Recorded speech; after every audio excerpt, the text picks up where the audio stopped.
میری ہر نعت کا عنواں ہوئے ہیں قاسم کوثر، قرار دل سرور جاں ہوئے ہیں قاسم کوثر، قرار دل سرور جاں ہوئے ہیں قاسم کوثر۔ ہمارے اس نعتیہ تقریب کے پہلے جو شاعر ہیں، سلسلہ کچھ ایسے ہے کہ میں شاعروں کو بھی مدعو کرتا چلوں گا اور مقالہ نگاروں کو بھی، تاکہ ماحول برقرار رہے اور مقالہ بھی ہم سنتے رہیں۔ تو ہمارے پہلے شاعر جناب محترم اشتیاق حسین شامی صاحب سے درخواست گزار ہوں تشریف لائیں اور اشعار پیش کریں۔ محترم اشتیاق حسین شامی صاحب۔ جو راتوں کو نم کیا ہوا ہے، تیرے حضور جو راتوں کو نم کیا ہوا ہے، اسی نمی نے مجھے محترم کیا ہوا ہے۔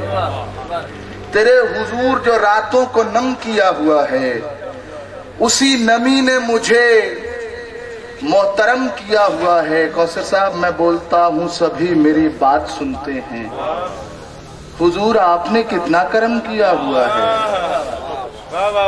میں بولتا ہوں سبھی میری بات سنتے ہیں، حضور آپ نے کتنا کرم کیا ہوا ہے۔ میں نعت کہتے ہوئے آمد و آورد میں ہوں، میں نعت کہتے ہوئے آمد و آورد میں ہوں، میرے شعور کو آقا نے دم کیا ہوا ہے۔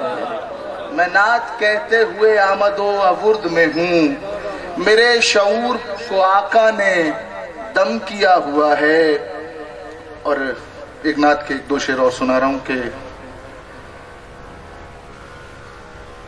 اگر زمانے تیرے بارے میں بتانے لگیں، اگر زمانے تیرے بارے میں بتانے لگیں، تو صرف نام کی تشریح میں زمانے لگیں۔ اگر زمانے تیرے بارے میں بتانے لگیں، اگر زمانے تیرے بارے میں بتانے لگیں، تو صرف نام کی تشریح میں زمانے لگیں، تو صرف نام کی تشریح میں زمانے لگیں۔ یہ اختصار سفر اس یقین سے ممکن ہے، یہ اختصار سفر اس یقین سے ممکن ہے، دل و نگاہ سے طیبہ میں آنے جانے لگیں۔ یہ اختصار سفر اس یقین سے ممکن ہے، دل و نگاہ سے طیبہ میں آنے جانے لگیں، دل و نگاہ سے طیبہ میں آنے جانے لگیں۔